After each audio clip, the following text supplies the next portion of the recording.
Hi there, this is Tracie Kiernan from stepbysteppainting.net, and I'm going to show you how I painted this kitty inside a jack-o'-lantern Halloween painting.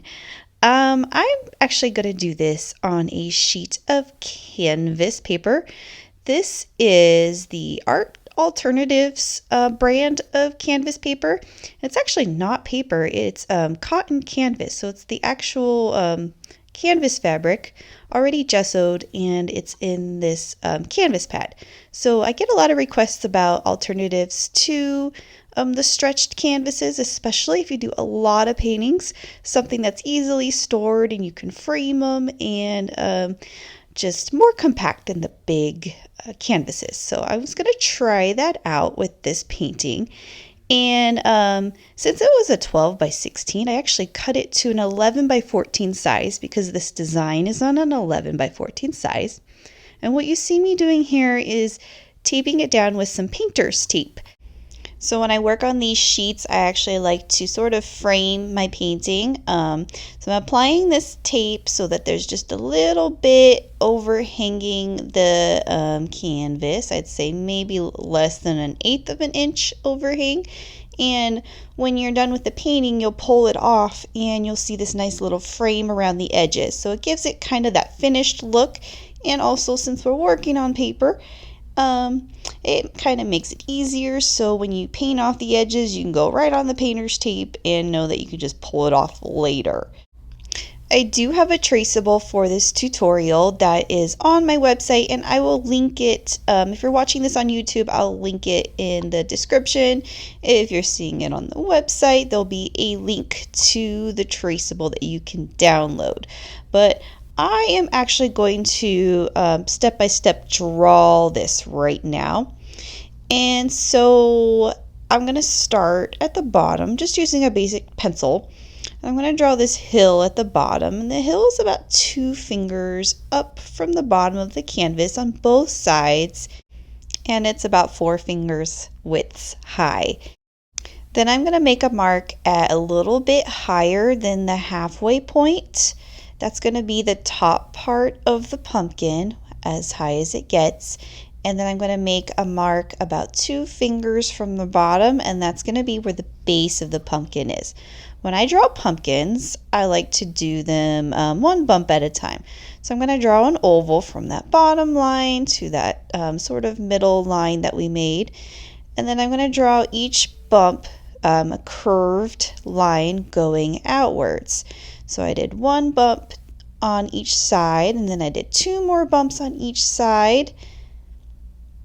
So I have a total of 5 bumps. So I did the oval in the middle, 2 bumps on each side, and then 2 more, and then you're curving downwards when you're drawing your line.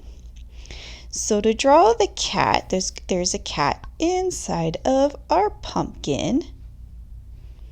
I'm going to mark about 4 fingers from the top of the canvas. That's going to be where his top of his head is. And then about 2 fingers up from the pumpkin is going to be where the bottom part of his head is. So this cat's got kind of a oblong, sort of pointed oval sort of shape, a cat eye shape, if you will. And so I'm going to draw that shape for his head. And then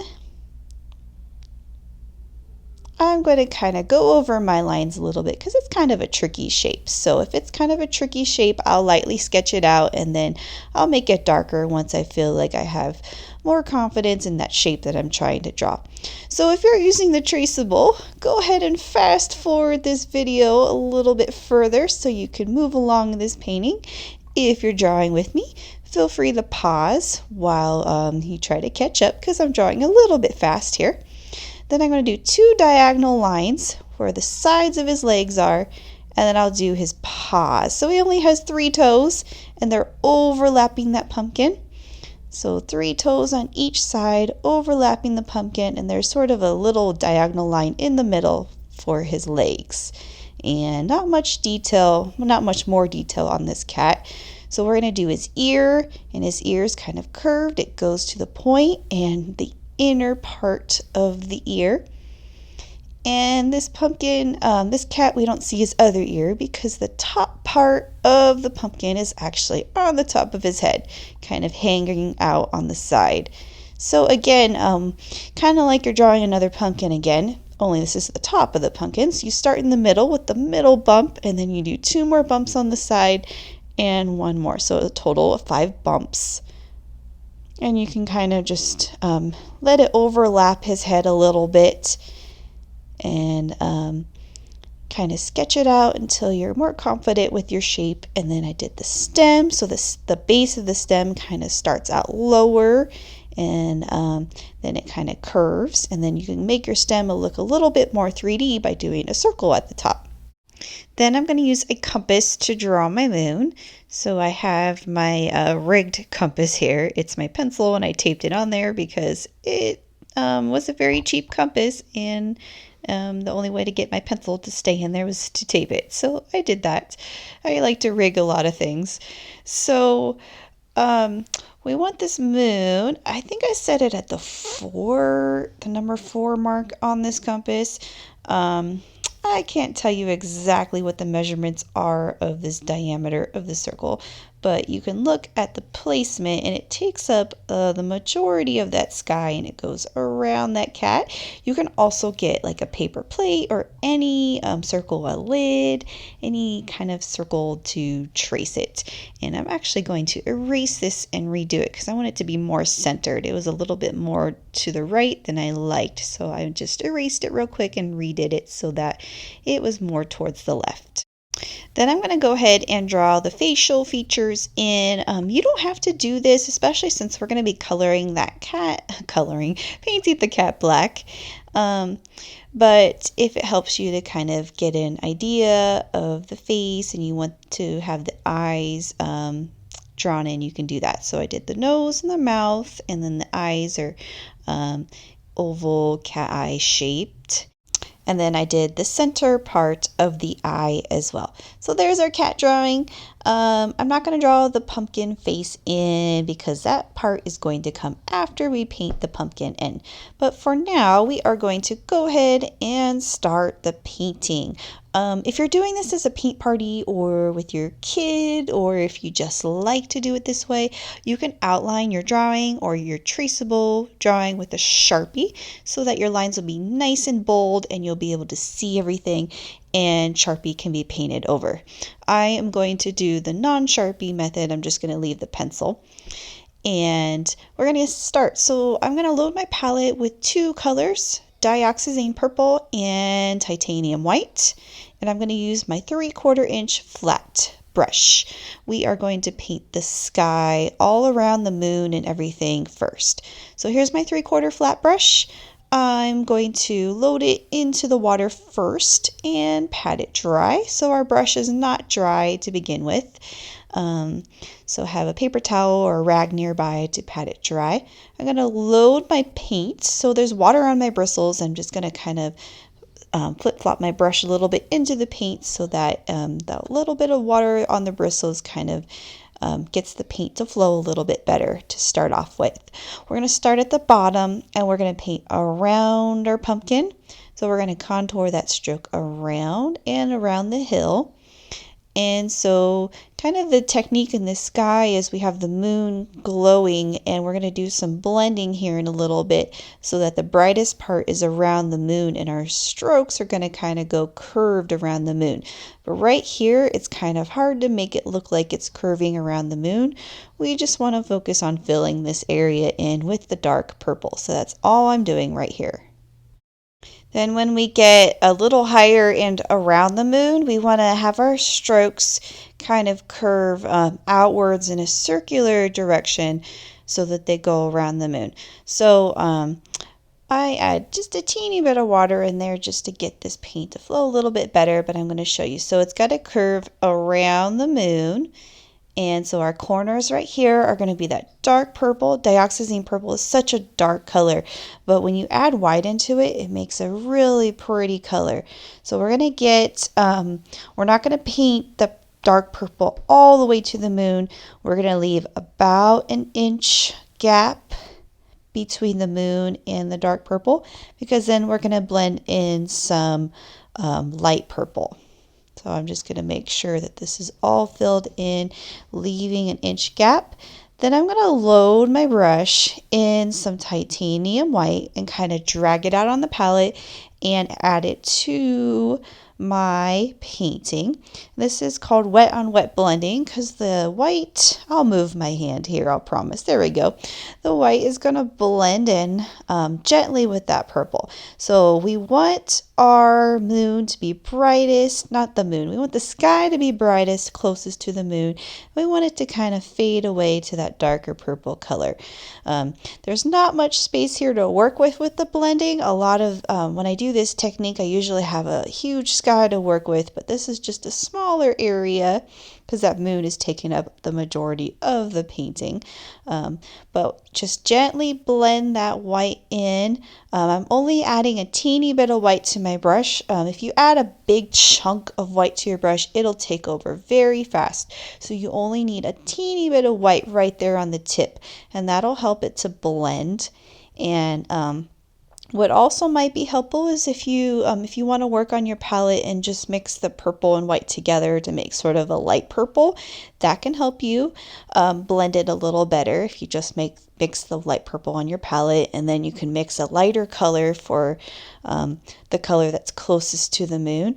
So when I get closer to the moon, I want to make sure I'm adding more white to my brush. I'm not adding any more purple to my brush at all right here, but more white to get it to be brighter right there on the edge of that circle, but we don't want to paint over any of that circle. And so I'm just blending it out very gently. So again, not a lot of paint on the brush. And then you can use the tip of the brush and kind of go on the side. And then, so right here, if you end up getting a dark streak of purple in there, that's okay. We don't have to have it blend perfectly. In fact, it kind of gives it a really pretty effect when it's not perfectly blend. So if we have darker streaks closest to the moon, that's okay. If we have lighter streaks further away, that's okay. So I'm just going back in with that darker purple and just adding a few streaks of the darker purple on the outer part just to get it to blend a little bit better. But again, we're not going for perfection or anything like that. Just as long as we have some bright areas right there around the moon, we should be good. Okay, we are going to rinse off all that purple. And we're going to use a new brush, a 12 bright brush. I'm going to load my palette with, this is bright yellow, and freshen up some titanium white. So if you don't have bright yellow, you can use any shade of like a primary yellow for this. With my 12 bright brush, I'm going to just kind of gently blend the yellow and white, mix the yellow and white together on the palette so it kind of makes a lighter yellow. And this is my 12 bright brush, so it's that smaller brush. And I'm just going to fill my moon in with this yellow-white combination. Right now I'm defining that circle, but when I paint the rest in, I want to do these texture strokes in there to give that moon a little bit of texture. And so I'm going to flip-flop my brush and do X-style strokes on the inner part of the moon. But on the outer part of the moon, I'm going to outline it with the brush so that I really define that circle. Especially if you accidentally paint some of that purple paint over your circle, then you'll need to wait for it to dry, but then you could go back with the white and redefine your circle so it's nice and opaque, and there's no purple on the moon at all. So filling it in, doing sort of little texture strokes in the middle area. And so it doesn't have to be the same sort of yellow tint everywhere. You could vary it. You can make some areas lighter, some areas more yellow. So you can kind of vary that if you want. If you wanted to add a little bit of orange in there, you can, but I just stuck with the yellow and the white because it's kind of in the background. We don't really need it to be that much detailed. You do want to make sure that you go around the drawing of the cat the best you can, so as close to those lines of the drawing as possible. If you need to use a number 4 round brush or any smaller brush to help you get in closer, you can do that. You want to really make sure that that circle is really defined, so you can take the tip of your brush and add a little bit of white and really sort of outline the outer circle so that it's all filled in. And I'm just taking white and kind of adding some texture here and there, but we're not really going into much detail. We don't have to make it look realistic here. So what we're going to do next is paint the hill. And the hill is this dark shadowy area under the pumpkin. I used the colors Mars Black and Titanium White to make a very dark gray color. So I'm taking my 12 bright brush, and on my palette I'm mixing a whole bunch of black, and I'm just gradually adding this white into it until it makes a dark gray. And then I'm going to take that color and paint the hill. So you want to paint the sides of it and then underneath the pumpkin. So don't paint over your pumpkin at all. So go around the bottom part of the pumpkin and have your strokes go in kind of a curved direction. And then, so I actually got a little bit creative and added a tiny bit more white in there just to give it some more color variation, but you don't have to do that. You can stick with the same shade of gray. So just simply fill it all in till it's solid, and then later on in the painting, after this dries, I'll add a little bit of highlight to make it look more like there's a shadow on the ground. But for now, we're just filling this whole area in with this dark gray color. If at any time you need to pause and catch up, there's parts of this video that speed up a little bit, but press pause when you need to and continue when you're ready. And so we are going to go ahead and do the cat face next. So the cat is actually a really dark gray color, even though it looks like a black cat, but it's actually a really dark gray color, so that with the dark gray you can add some color variations with the dark gray and the black, give it more of a really pretty sort of cartoony look to it. So on my palette, I'm actually going to mix pretty much the same gray as that hill, maybe a tad bit lighter, but we're going to use the round brush to paint the cat face in. I started with the ear, so I painted the outer part of the ear. I left it blank because the inner part will be pink. And then I'm going to take that dark gray color and I'm going to paint, I'm actually just going to define the outer edge of this shape. So I'm going to paint the outer part and then I'll fill it in. To get this paint to flow a little bit better, you can swish it around in the water a little bit and kind of mix the teeny bit of water into your paint. You saw me do that a couple times. I like to do that a lot when I'm using Mars Black as a color. It tends to be a really thick color, but when you add a teeny bit of water in it, it helps it to flow much better. And then, so the rest of this cat, I'm just kind of painting around the eyes because I want to leave the eyes blank because they'll be green. And instead of having to white them out later, I'm just going to leave the canvas white. And I'm going to paint around the nose too. So I'm just going to get that, that color and fill in the rest of the cat. And if you want to get some color variation in there, you can add a little bit more white to that color and blend it in, so you got a little hint of lighter gray that kind of blends, and you can add a little bit more black to some areas as well. And you kind of want to contour your strokes so they're going around the shape. And so with the legs right here, my strokes are going diagonal.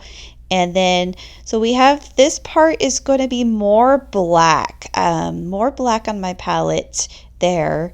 And just so that area stands out right there, so that part under his chin and the leg has more black. And then for the paws, I added a little bit more white in there to make them kind of lighter gray. So this is a black cat, but if you want to do some shading in there, you just kind of alter how much white you add into the black so that there's some areas that are lighter so it stands out and some areas that are darker.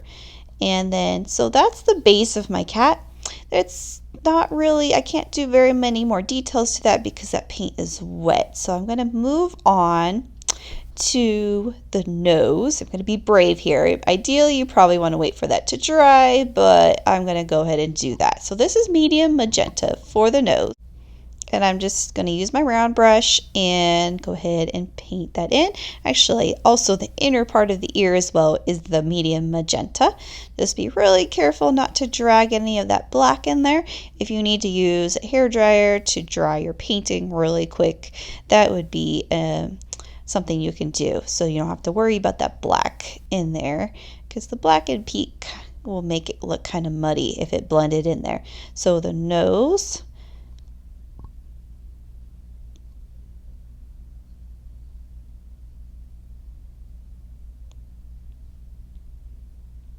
and then make sure you're rinsing your brush off between the colors.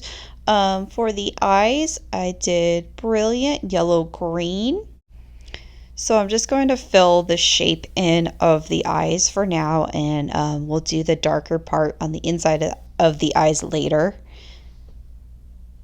It's always nice to have a paper towel handy when you're rinsing off between colors, so that your water doesn't drip down and get your paint all flooded. So I went ahead and painted both eyes and kind of made the other one even because it was a little bit smaller than the other one. And rinse the brush off. Now would be a good time to take a break. If you're not ready for a break, I highly recommend that you rinse out your water, because we're going to do the pumpkin next, and all this dark purple and black, we don't want that mingling with our orange pumpkin at all. So we have some nice fresh water, and I'm going to use the 12 bright brush to paint the pumpkin.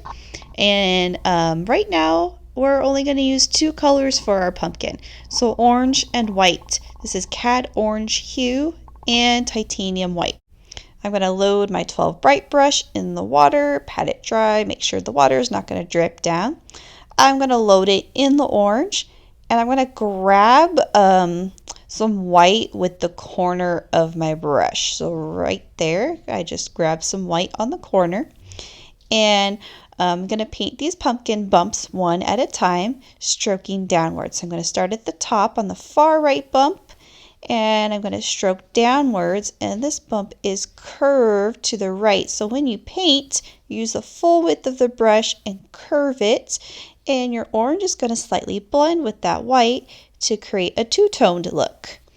And that's going to create our pumpkin impression here. And so when you go and reload the brush, you can go ahead and load it the same way with the corner, or you don't always have to load the white right there in the corner. You can just add white on the tip of the brush.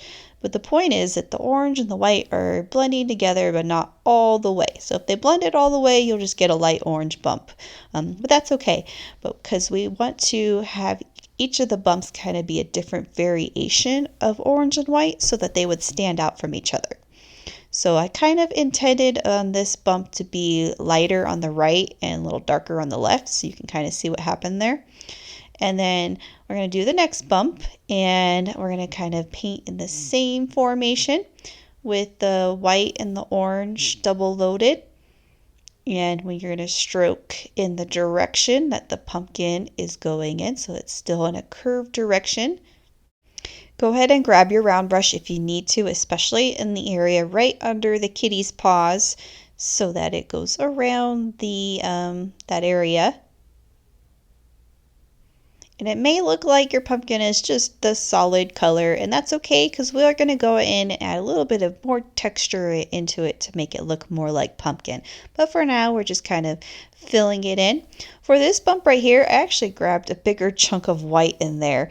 It created a lighter orange color, and this center bump is going to stand out from the other bumps because the direction of my strokes are going in kind of an oval formation here. and with a little bit more white. And so remember, you don't want to blend it all the way, so if you over blend it, it'll just turn solid. I kind of like the look of the orange and the white, not blended all the way.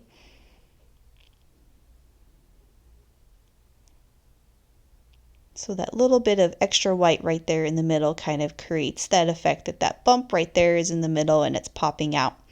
And so with these bumps on the left, our strokes are going to go the opposite way. My brush here got way overloaded. It got super like chunky with lots of paint. So when that happens, I'll just kind of wipe it out on the palette a little bit.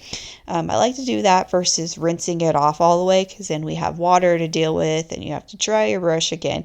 Sometimes it's easier just to wipe off the excess paint. And but this is the same technique on the left, only our strokes are going in the opposite direction. And then I'm using my round brush here to go around the kitty's paws.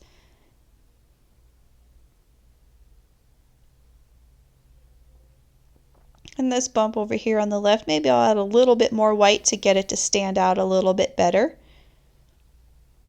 I'm just going to go ahead and fill in the rest of this area. So make sure on the outer part edge of the pumpkin that you're taking your brush and using the tip of it to really define that shape.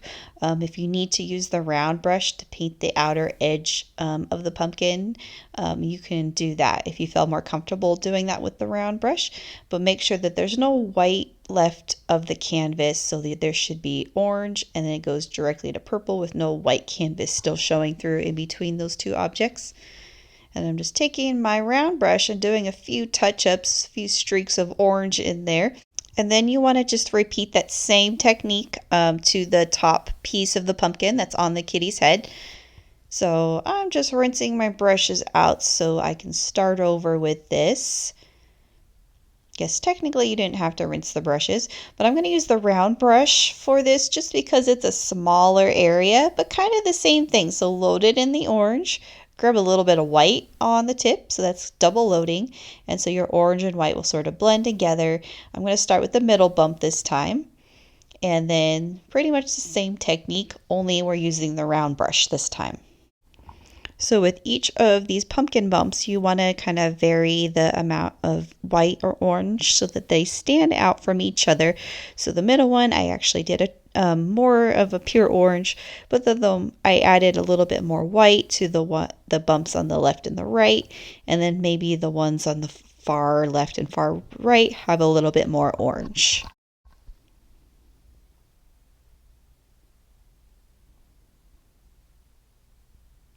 Then I can just go in there and do a few touch-ups with a little bit more white, just a few strokes in there to add a little bit of texture. Not too detailed, because if you keep painting it, it'll all turn into the same color.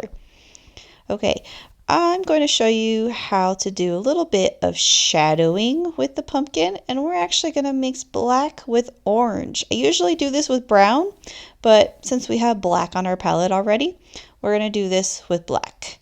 So you really only need a very, very tiny bit of black and mixing it with the orange. I also watered it down slightly, so a little bit of water on the brush, swirl it on the palette. It should make kind of a really dark golden orange color. Use your 12 bright brush for this and start at the bottom and just kind of gently stroke upwards. Very, very gently stroke that. We don't want it to be opaque or take over. We want it to just be very slight so that it adds just a little bit of shadowing to the bottom area. I'm adding a little bit more water to it just to help with the flow. I wasn't really trying to do it dry brush style, so I added a little bit more water. I wanted it to flow a little bit better.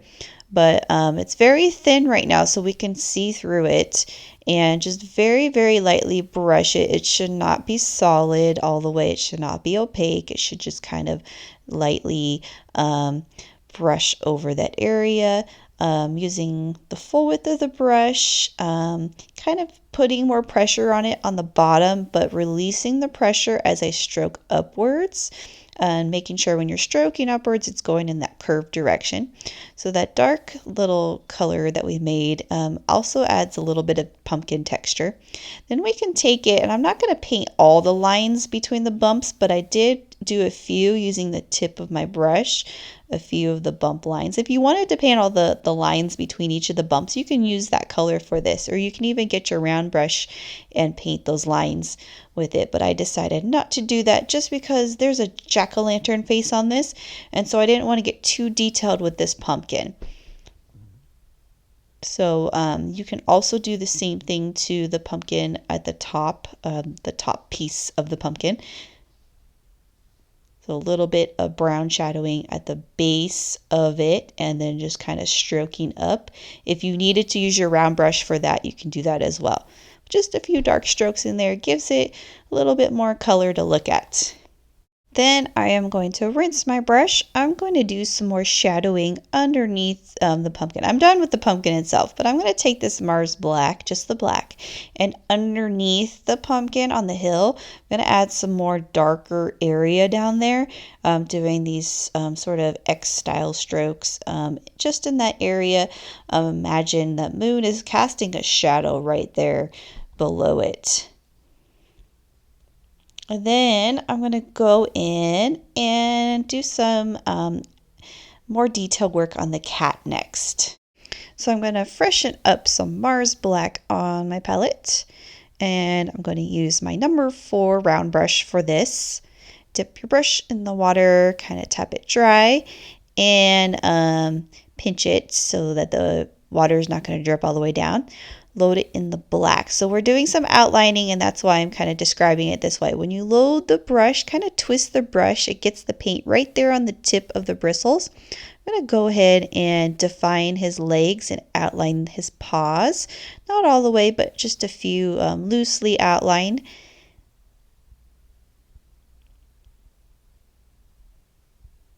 And then I'm going to go ahead and loosely outline the outer part of the ear.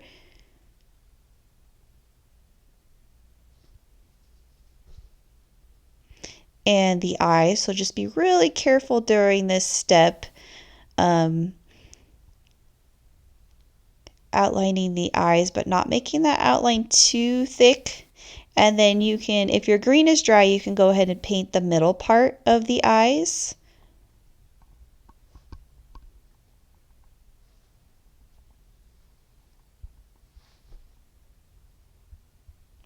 Do the same thing to the eye on the left, so be very careful when you outline it. You don't want that line to be super thick, but just enough so it really defines that eye shape.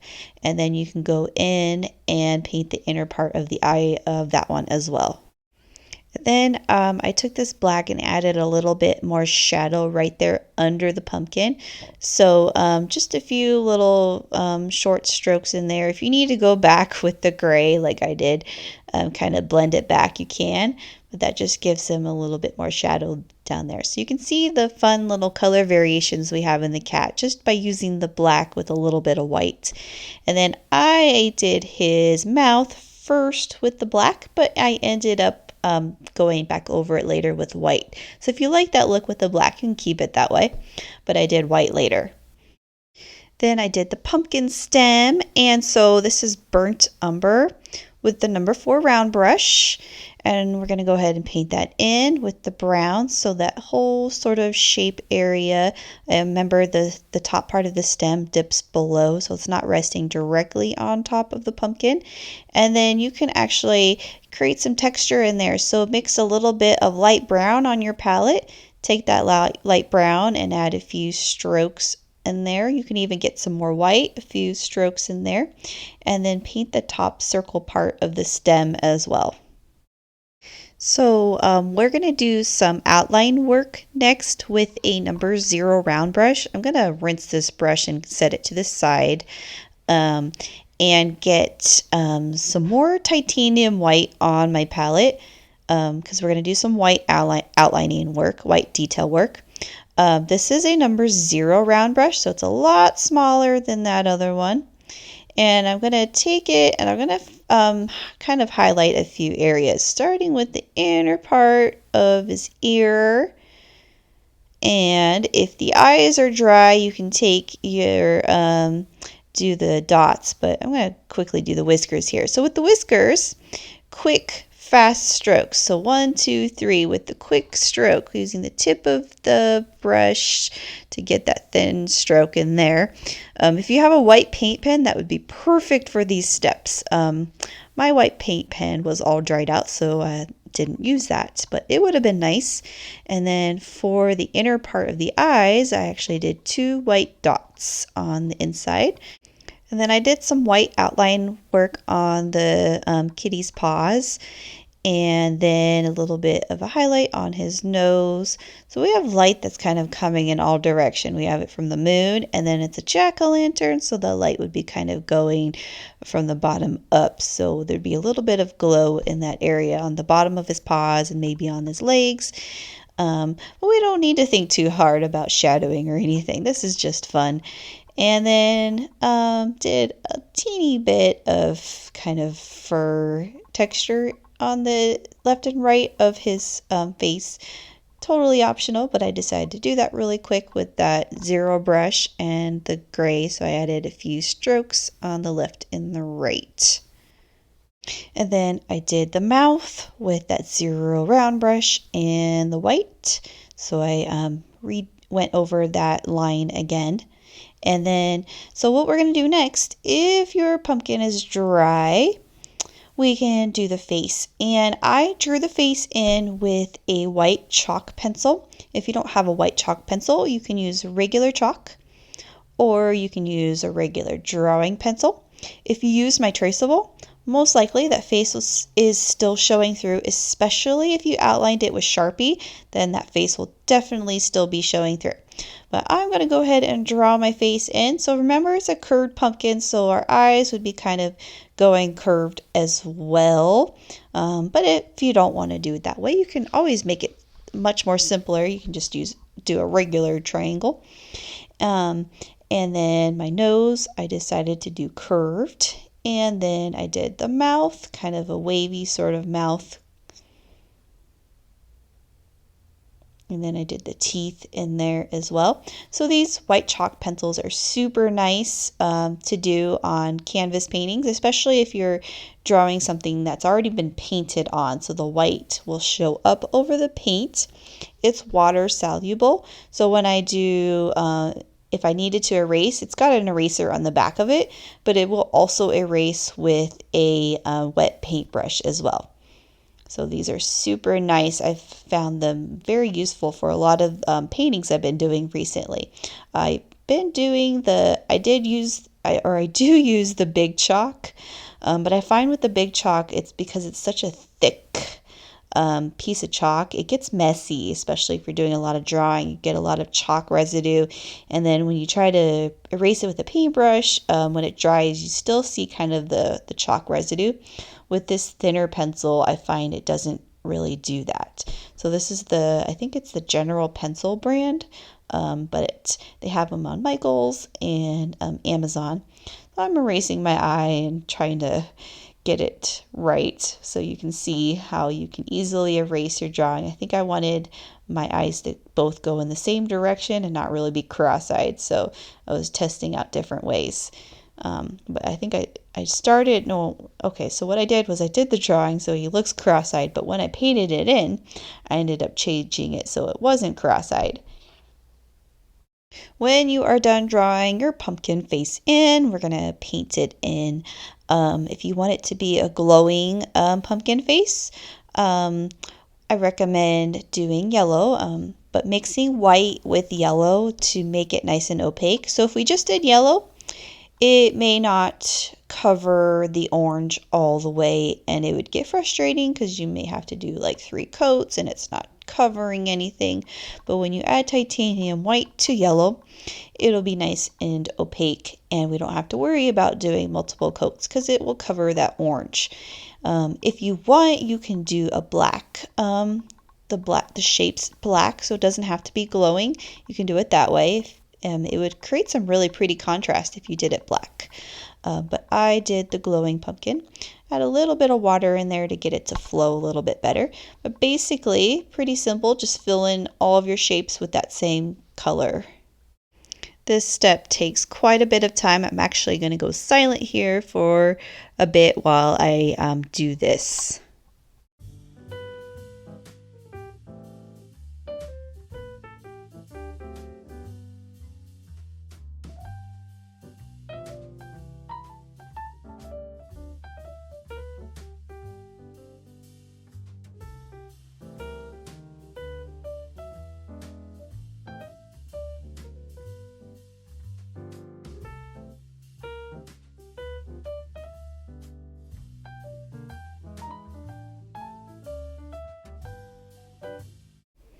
If you by chance mess up on the shape, you can always get orange and kind of go back around it. So that's what I'm kind of doing here. I kind of messed up on the nose. So I just went back with my orange and kind of redefined that shape I wanted.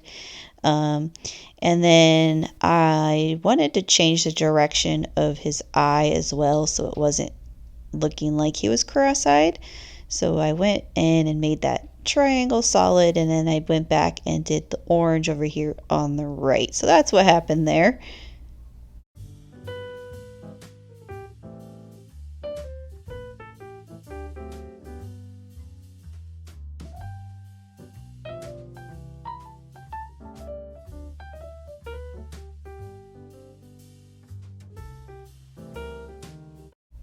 Okay, so next I got my zero round brush back, and I'm going to do some stars in the sky, little diamond stars.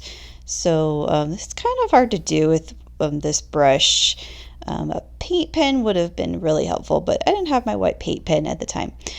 So I'm going to do the best I can. I'm going to do this sort of diamond sort of shape. I'll move my hand here in a second. So there's my diamond, and then I can kind of make some little lines kind of going outwards from it, and then some lines that are going sort of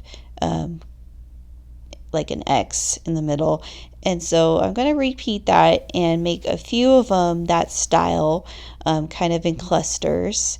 And they don't all have to look the same. So we can do like a diamond with no little lines beaming out from it, and then maybe we can repeat the same kind, but it's smaller. You can do like a little asterisk. You can do little dots. I didn't do toothbrush splatter painting with this one. So, I mean, if you wanted to do that, you can. I just thought it would be a little bit much to do that. But I really like the look of these stars. It really gives it that sort of magical, whimsical effect of like a Halloween night and the stars are twinkling.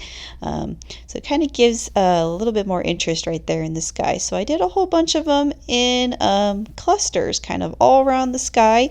So the keyword is clusters. So you don't want to spread them out evenly. You want to kind of cluster them.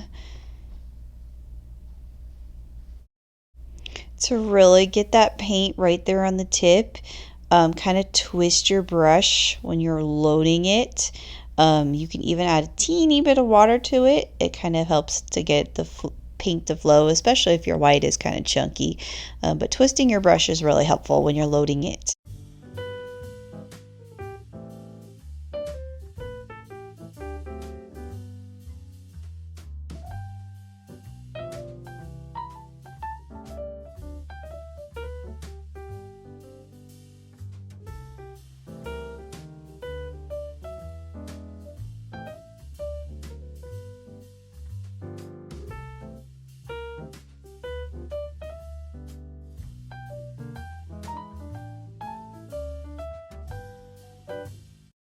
Then I went in and just did little dots around some of the clusters and kind of dots sporadically throughout the sky. Gives it that starry night look effect.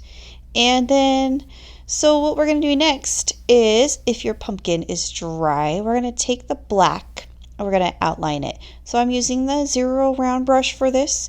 Loosely outline the shapes. You don't have to outline it solid all the way. It doesn't have to be thick. A thin line is best, but using that zero brush is really helpful to get that thinner line. If you have a black paint pen, possibly a Sharpie would work too, just to outline it. But I really like using the brush for lining because it really gives it that sort of painted look. The next thing I'm going to do is optional, but it kind of gives it a dramatic look. I'm going to dry brush white on the left and right sides. So I'm going to load white on my brush, kind of wipe it off so it's dry, and just on the left and right side add a little bit of white, and then I can get the black and kind of blend it back in. It kind of makes it look like there's some light back there and that pumpkin is really casting more of a shadow. And then I'm going to take that sort of dark orange that we made earlier, mixing that teeny bit of black with the orange. I'm going to add just a few more strokes of the darker color down here. It gives it a little bit more drama in the shadowy area. For the bats, I actually used a Sharpie to draw the bats. I did the outline part of the bat first, and I filled it in solid with a paintbrush with black. So you can look at a bat silhouette to kind of see what the shape looks like. But when I do the bats, I do the middle part first. So I do the ears, and then I kind of go outwards for the wings, and then I do 3 bumps. 1, 2, 3 bumps, tips, and then I do the kind of a curved line for the bottom part. And then I just took a paintbrush and Mars Black and just filled it in, that 0 paintbrush, and filled it in solid. I suppose you can fill it in with a Sharpie, but sometimes it's hard to color with a Sharpie over acrylic paint. So it's probably best to just paint them in with regular Mars Black paint. So this is the last step of this tutorial. It is coming to its conclusion. When I'm done painting this bat, I'm going to sign my name with this 0 round brush and the Mars Black. I'm actually going to sign my name on the right side of the pumpkin here. And then after I sign my name, I'm going to pull the tape off. So that's the best part of doing these canvas sheets. When you tape it down, when you pull the tape off, you have this nice little frame around your piece of art, which is nice and gives it that little bit of a professional look. My paint actually seeped under the tape a little bit, but it really isn't that noticeable. So just be very careful when you're pulling this off. It's canvas fabric, so it's not going to rip the paper. It's not paper, it's just canvas. It's not going to rip or anything, but still be really careful when you're pulling it off. But that's it. That's the conclusion of how to paint a Halloween kitty and a pumpkin. Thanks for watching.